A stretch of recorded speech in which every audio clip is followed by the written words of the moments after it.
Shalom everyone, this is Shlomo Katz, and you're listening to The Soul of Israel on the landofisrael.com on the Land of Israel network. I never get tired of saying that. I love it because it's a land. Come on, for thousands of years, Jews dreamt that they could say the words, the Land of Israel. I don't know about .com, but definitely some kind of a network.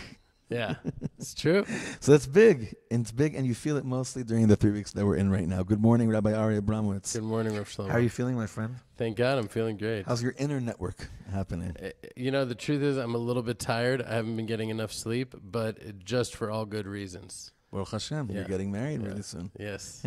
Odi Shema B'Arei Yehuda. Amen. Uvechutzot Yerushalayim. When you're busy fulfilling prophecies, you might not get that much shluf. Yeah. And we're all fulfilling prophecies here in the Land of Israel every single day. Anyway, we're in the heart of the 3 weeks right now, the heart of the time of year where we kind of admit to ourselves that as great as things are, on a certain level we have nothing without the Beit HaMikdash, without the Holy Temple, and without living with Mashiach in Messianic times. And I'm a totalist. I've always been a totalist. That meaning it's hard for me to really, my avoda personally in life has always been to be okay with the fact that things aren't perfect, that I'm not perfect. That's very hard for me.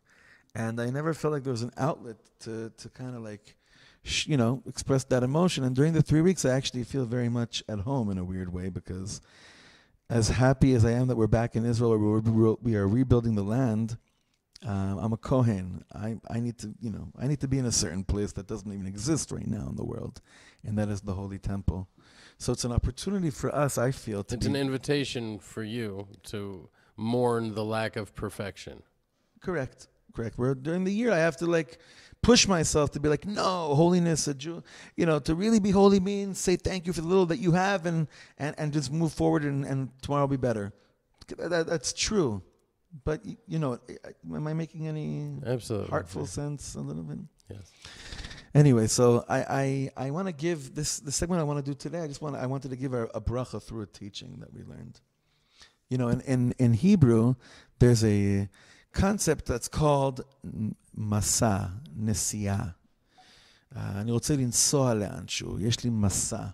Masa literally means like a journey, a pilgrimage. Lalechet means to walk. And linsua doesn't just mean to drive, it means to move from place to place.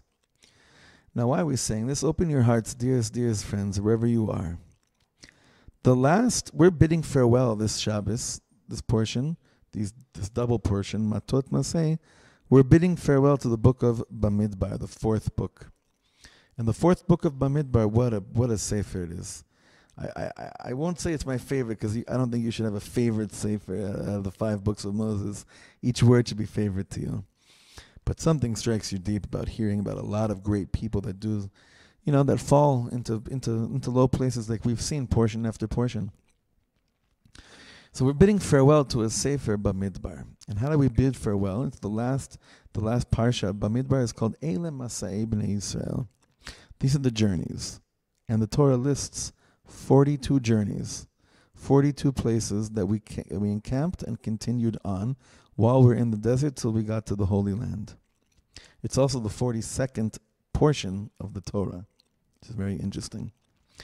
And further, the tzaddikim say that if you had really clear heart sight or eyesight, soul sight, you'd be able to understand your whole life by learning Parshat Mas'eh. Because each soul in this world has to go through 42 different pilgrimages, 42 different journeys, whatever that means, right? I don't know what that means, probably because I'm not operating from a place of clear eyesight, or soul sight, whatever you want to call it.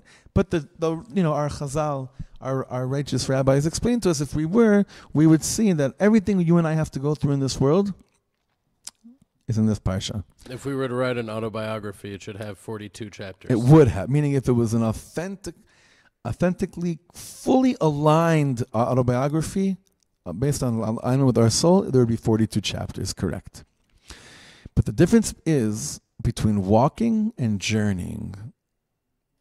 A journey means, Rabbi Shlomo Katz explains, I've actually moved from place to place. Sometimes I'm under the assumption that I've journeyed. Really, I just took a walk. But to move from place to place connotes growth, that I've actually truly ascended from one place to another place. Lalechet is important. You have to keep on walking, keep on being active. But there are times in life you have to say, as active as I may be here, it's time to move on. And that's what these journeys that Moshe Rabbeinu is bidding us farewell with, and Bamidbar is telling us, he's showing us. Remember what you were like over there? Remember how you were able to move on? The power of moving on, moving towards something, you have that. It's within you. Because basically the whole book of Devarim takes place over a span of a few days. It's the end of Moshe Rabbeinu's life. He knows he's leaving them. They know he's leaving them as well. What is he leaving them with?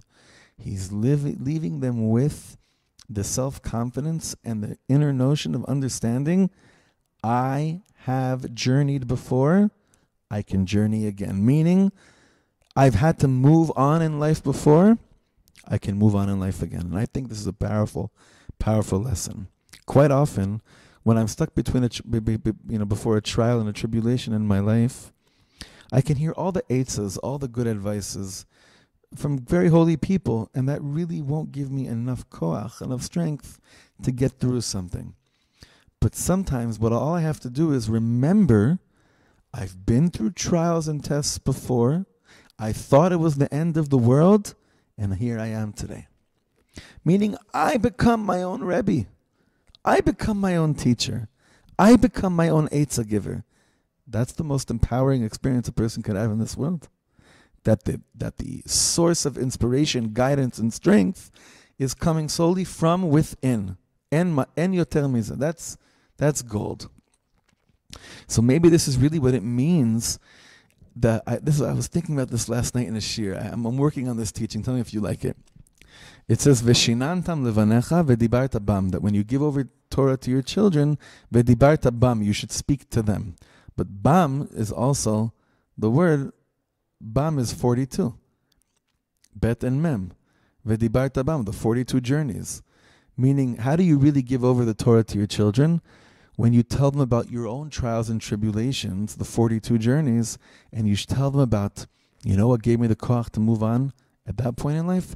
When I remembered that I was able to do it before. So too, children, am I telling you, you have the koach to journey in life, to move, to grow, to jump leaps and bounds. But the way you'll be able to do it fully and most strongest is if you remember that you have it within you. This is the chain of Masorah, of tradition, of heritage, of chinuch, of education, which we receive from Moshe Rabbeinu at the end of our parsha. Because essentially, what we need more than anything is to find the strength within. This is the chazak v'nit chazek. This is how Moshe Rabbeinu prepares us to continue life in Eretz Yisrael, a life where you got to keep on journeying here. You got to keep on moving. Leaps and bounds. Listen, everyone thinks the goal is I made Aliyah. That's when things start. That's what Rabbi Yishai Fleischer says. Keep making Aliyah. Keep making Aliyah.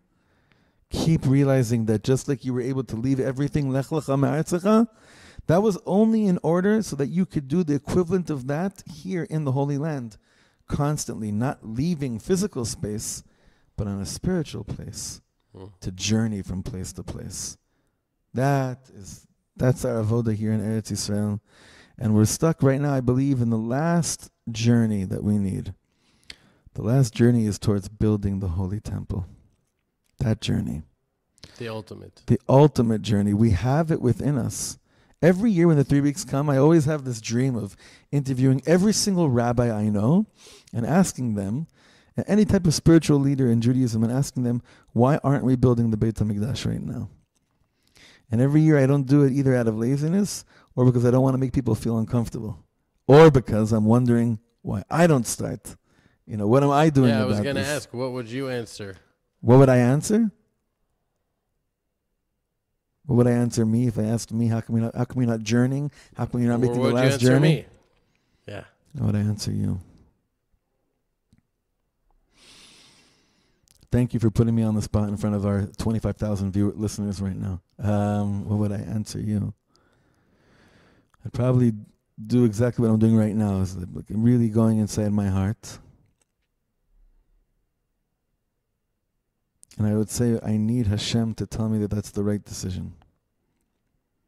I need God to tell me that that's exactly what we're supposed to be doing right now. I would need less concealment.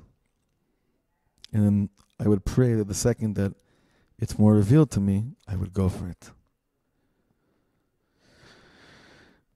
Okay, let me ask you. So how come? So what's stopping it? How come you're not finishing off the last journey?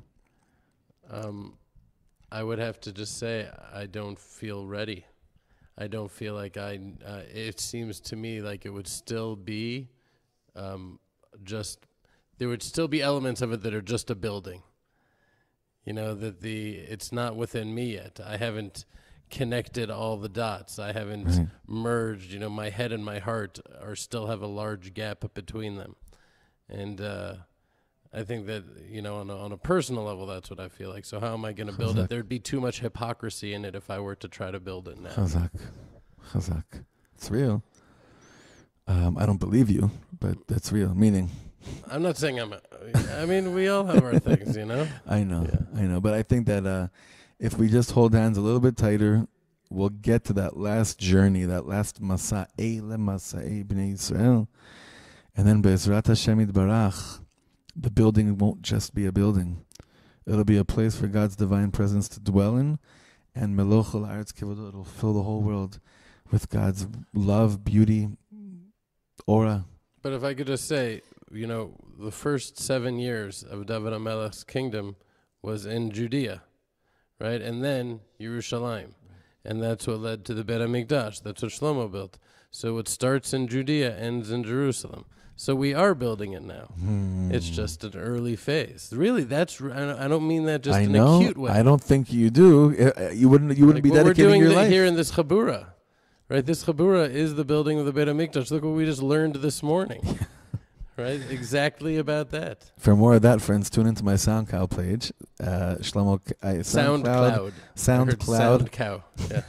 SoundCloud.com/ Shlomo Katz for all of our audio classes we post daily, Baruch Hashem. Yeah, this morning was a very, very powerful one about who is one who's worthy of mourning over Jerusalem, one who really understands what it means to be broken and not be complete. Anyway, I feel much more complete whenever you and I are together, always, and I bless all of our listeners and our mishpacha of the Land of Israel Network that to keep our eye on the prize. With all the pain that comes with keeping your eye on the prize. It's painful to keep your eye on the prize if you don't have the prize yet. Keep your eye on the prize so that Be'ezrat Hashem, next Motzei Shabbos, there will be such clarity that instead of mourning, we'll all march to Yerushalayim and start building the Beit HaMikdash. Amen. Please email us, shlomo@landofisrael.com, ari@landofisrael.com. Let's keep this segment going also in between segments, which you all do so beautifully by sending such beautiful letters. Ari, I don't even forward you. I have to forward you more. I'm on this. I got it from North Carolina last week. I didn't have a chance to respond yet. Such a heartwarming message. Anyway, friends, it really keeps it going. It gives us more than we could convey. That's convey to you in words. Thank you so much.